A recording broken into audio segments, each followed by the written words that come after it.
মৌলভীবাজার সদর উপজেলার গিয়াসনগর এলাকার হাবিবুর রহমান জালাল 1 বিঘা জমিতে লতিরাজ কচু চাষ করেছেন।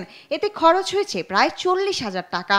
3 মাসের মাথায় ফলন পেতে শুরু করেছেন তিনি। এখন ধারাবাহিকভাবে প্রতি সপ্তাহে প্রায় 100 কেজি করে লতি বাজারজাত করেন। কেজি প্রতি 30 টাকা দরে বিক্রি করে ইতিমধ্যে পেয়েছেন উল্লেখযোগ্য আয়। আরো 1.5-2 লাখ টাকার বেশি লাভের আশা করছেন তিনি। পর্যন্ত 1 বিঘা জমিতে চাষাবাদ করছি, এই পর্যন্ত আমার 40,000 টাকার মতো খরচ হয়ে গেছে। প্রতি সপ্তাহে 70-80 কেজি করে সংগ্রহ করতেছি এবং বাজার মূল্য 30 থেকে 40 টাকা পার কিলো বিক্রি হচ্ছে।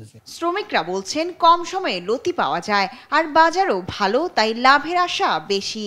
শীতকাল কচুগুলা নিয়ে যে পানি কাঞ্জি ইচ্ছা মোটামুটি ভালোই লতা জুইছে, উৎপাদন হয়েছে। সপ্তাহিক পর্ব 70-80 কেজি লতা তোলা যায়, বাজারেও ভালো দাম মিলে। 80 থেকে 90 কেজি লতা বিক্রি করি এবং 30 থেকে 40 টাকা বিক্রি করা হয়।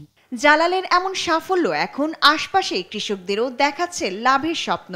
এতে কৃষকরাও উৎসাহী হয়ে উঠেছেন লতিরাজ কচু চাষে। লতা তুলে তাই ভালো লাভবান আছেন, লসও নয়।